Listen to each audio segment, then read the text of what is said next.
সকালের কুয়াশা ভেজা জঙ্গলের পথে হেঁটে চলেছে এক ছোট্ট বিড়াল। গলায় লাল রুমাল, চোখে কৌতূহল। চুপচাপ চারপাশে। হঠাৎ কান পাততেই শোনা গেল এক করুণ মিউ মিউ শব্দ। ঝোপের নিচে পড়ে আছে এক বাঘছানা, চোখ বন্ধ, ভেজে শরীর কাঁপছে ঠক ঠক করে। বিড়ালটি ধীরে ধীরে কাছে যায়, তাকিয়ে থাকে মায়া ভরে। বাচ্চাটিকে মুখে করে তুলে নেয় সে। সূর্য কাপা কাপা আলো ফেলছে পেছন থেকে। তারা পাড়ি দেয় গভীর জঙ্গলের পথ। বটগাছের গর্তে নরম পাতার বিছানায় বিড়ালটি তাকে রাখে। নারকেলের খোলায় দুধ দেয়, আগুনের আলোয় ঝিলমিল করে জোনাকি। দিন যায়, ছানাটি খেলতে শেখে। প্রজাপতি ধরা, পাতা ছোঁয়া, লাফানো। বিড়ালটি পাশে থেকে সময় কেটে যায়।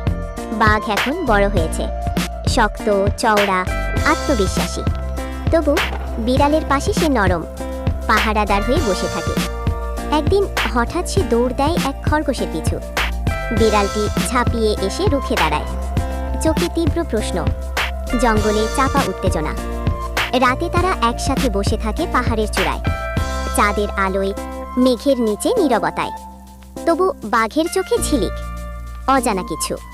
পরদিন সকালে নদীর ধারে দাঁড়িয়ে বিড়ালটি পানি খাচ্ছে শান্তভাবে। আর পেছনে গাছের আড়াল থেকে তাকিয়ে আছে সেই বাঘ, নিঃশব্দ, প্রস্তুত। এক লাফে সব শেষ।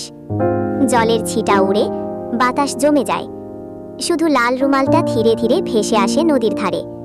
জঙ্গল নীরব, বাতাস থেমে গেছে। শুধু পড়ে আছে স্মৃতি, বিড়ালটির মায়ায় জড়ানো একটা মুহূর্ত।